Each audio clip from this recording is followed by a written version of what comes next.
Hello everyone, कैसे हैं आप सब लोग। आप लोगों को बता दूं कि अभी आप ये जो वीडियो देख रहे हैं आईबीपीएस पीओ का रिज़ल्ट आ चुका है। क्लरिकल और जो आपका एसओ का रिज़ल्ट है वो आने वाला है। आमतौर पे अप्रैल 1 को रिज़ल्ट आता था, लेकिन कोविड-19 की वजह से रिज़ल्ट आपका पोस्टपोन हो गया। काफ़ी ज़्यादा चेंजेस के साथ रिज़ल्ट आया है पीओ का। तो सबसे पहली बात, वीडियो स्टार्ट करने से पहले मैं मुबारकबाद देना चाहूँगा उन सब लोगों को। बहुत बहुत कॉन्ग्रेचुलेशन जिन लोगों का एग्ज़ाम क्वालिफाई हुआ है।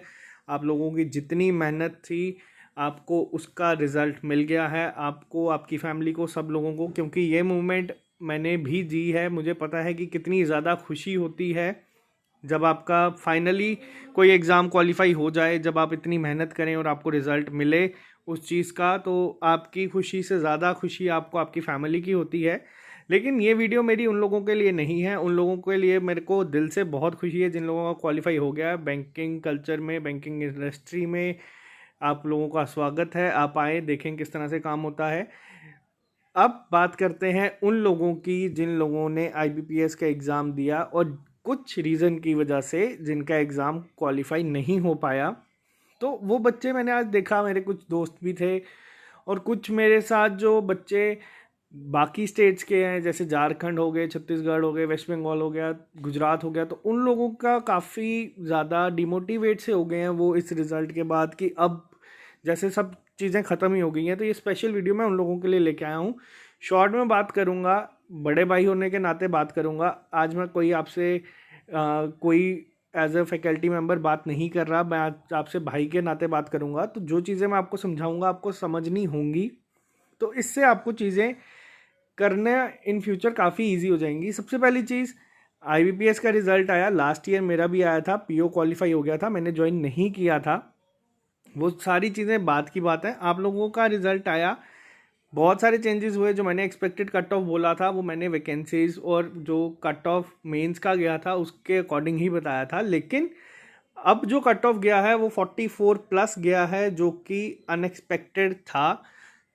बहुत सारे रीजंस हुए हैं, क्योंकि जो वैकेंसीज हैं आपकी कम हो गई थी, डिफ़िकल्टी लेवल आपका ज़्यादा था, और मैंने आपको हमेशा से बताया कि इन दो पे आपका कट ऑफ डिपेंड करता है। इनमें से कोई भी चीज़ अगर हिलेगी तो कट ऑफ भी आपका हिलेगा। वैकेंसीज कम हो गई हैं, इस वजह से आपका जो कट ऑफ है वो थोड़ा सा बढ़ गया है। लेकिन अब मैं बात करूंगा आप लोगों से जिनका नहीं हो पाया है। वो लोग कह रहे हैं कि बार बार फ़ोन आ रहे हैं उन दोस्तों के जिन लोगों ने पूछने के लिए कि एग्ज़ाम का रिज़ल्ट कैसा आया, किस तरह से उन्हें बताएं। सबसे पहले आपको मैं एक चीज़ बताऊंगा, आपको ये चीज़ खुद एक्सेप्ट करनी पड़ेगी कि ये रिज़ल्ट नहीं हुआ।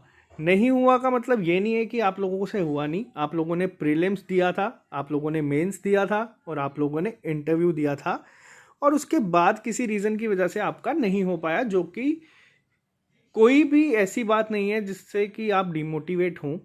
आप लोगों में इतना कैलिबर है कि आप लोग प्रीलिम्स निकाल रहे हैं, आप लोगों में इतना कैलिबर है कि आप मेंस निकाल रहे हैं, आप लोगों में इतना कैलिबर है कि आप इंटरव्यू में जाके फेस कर रहे हैं, और उसके बाद अगर किसी रीज़न से आपका नहीं हो पाता तो इसमें दिल छोटा करने वाली तो कोई बात है ही नहीं। पहली चीज़ मैं आपको ये समझाऊंगा। दूसरी चीज़ मैं आपको ये समझाऊंगा, जो बच्चे कह रहे हैं सर अब क्या करें, अब वापस से बिल्कुल ज़ीरो से दोबारा स्टार्ट करना पड़ेगा, वापस से प्री देना पड़ेगा, वापस से मेंस देना पड़ेगा, वापस से इंटरव्यू देना पड़ेगा। तो आप लोगों को मैं एक चीज़ बता दूं छोटी सी। मैंने एग्ज़ाम देना शुरू किए थे 2016 एंडिंग में। 2017 में मेरा पहला आईबीपीएस का एग्ज़ाम क्वालिफाई हुआ था। 2018 में मेरा पीओ का क्वालिफाई हुआ था। इस सब के बाद 2019 में मैंने एलआईसी का एग्ज़ाम दिया, AA का। मैंने प्री क्वालिफाई किया, मैंने मेंस क्वालिफाई किया, मैंने इंटरव्यू में भी बहुत मार्क्स लिए, लेकिन मेरी फाइनल सिलेक्शन 2 मार्क्स से सिर्फ रह गई। 258 कट था और 256 मेरे मार्क्स आए।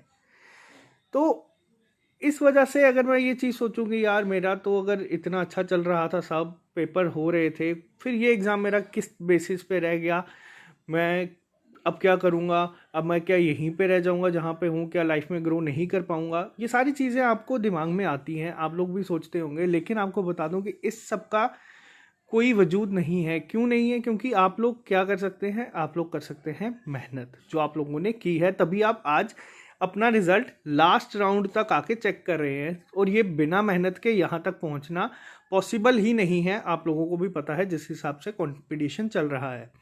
अब बिल्कुल एक स्टेप पास है फाइनल सिलेक्शन के, और यहाँ पे इस लाइन को क्रॉस करने में बहुत सारे लोगों को बहुत टाइम भी लगता है, कई सारे लोग एक बार में ही कर जाते हैं, लेकिन यहाँ तक पहुँचने के लिए जितनी मेहनत चाहिए उतनी मेहनत आप लोग कर चुके हैं, तभी आप आज इस पॉइंट पे खड़े हैं कि आप ये क्वालिफाई कर सकते हैं।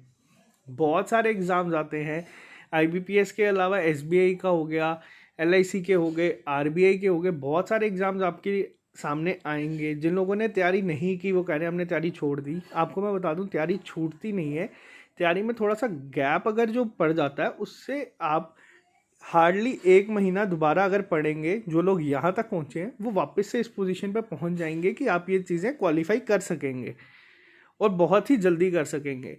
ऐसा नहीं होता कि आप लाइफ में देखें कि एक छोटे से फेलियर की वजह से, और पहली बात तो इसे मैं फेलियर कहूँगा नहीं, क्योंकि यहाँ तक पहुँचना ही सबके बस की बात नहीं होती है। आप यहाँ तक पहुँचे हैं, दुख होगा, ऑब्वियस है कि मेहनत के बाद अगर आपको मनचाहा रिजल्ट नहीं मिले तो दुख सबको होता है, इंसान है आखिरकार सब। लेकिन डिपेंड करता है कि अब आप क्या करेंगे।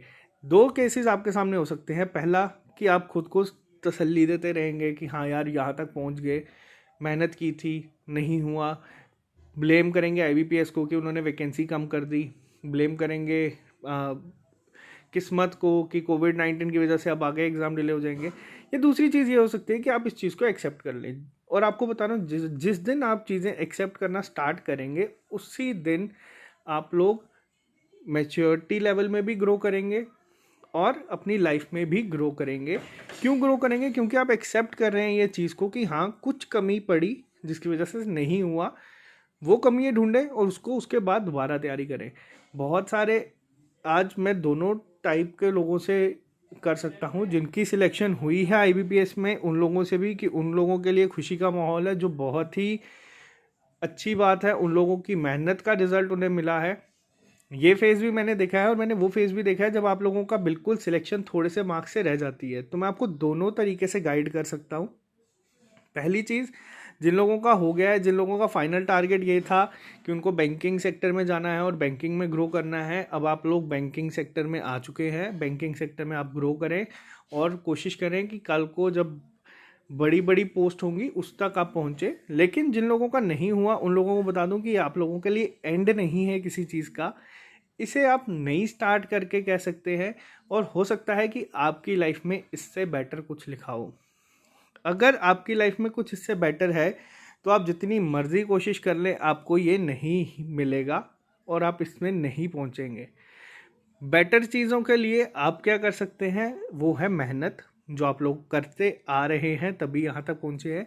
आगे आपको क्या करना है, आपको करनी है मेहनत, ताकि आप लोग जो जितने भी प्री हो गए, मेंस हो गए और आपका इंटरव्यू हो गया, इसे क्रॉस करके फाइनल सिलेक्शन तक पहुँचे।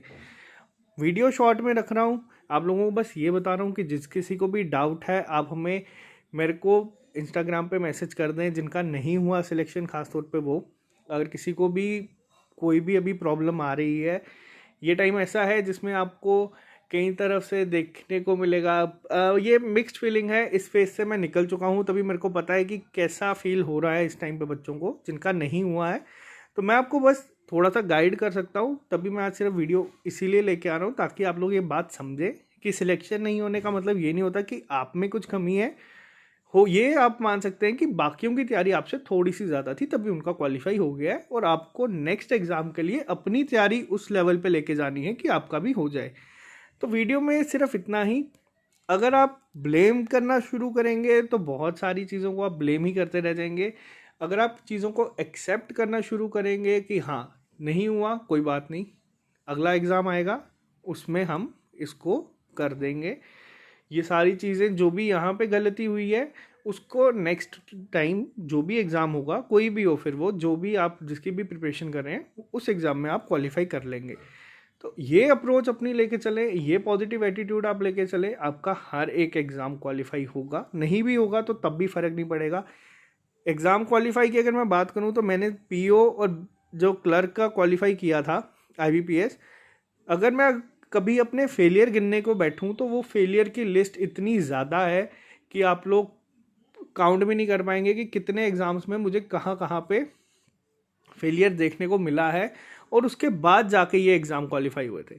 तो ऐसा नहीं है कि कोई भी आते ही सीधा एग्ज़ाम क्वालिफाई कर देगा। अगर आपका नहीं हुआ तो बड़ी बात नहीं है, दुनिया का नहीं होता।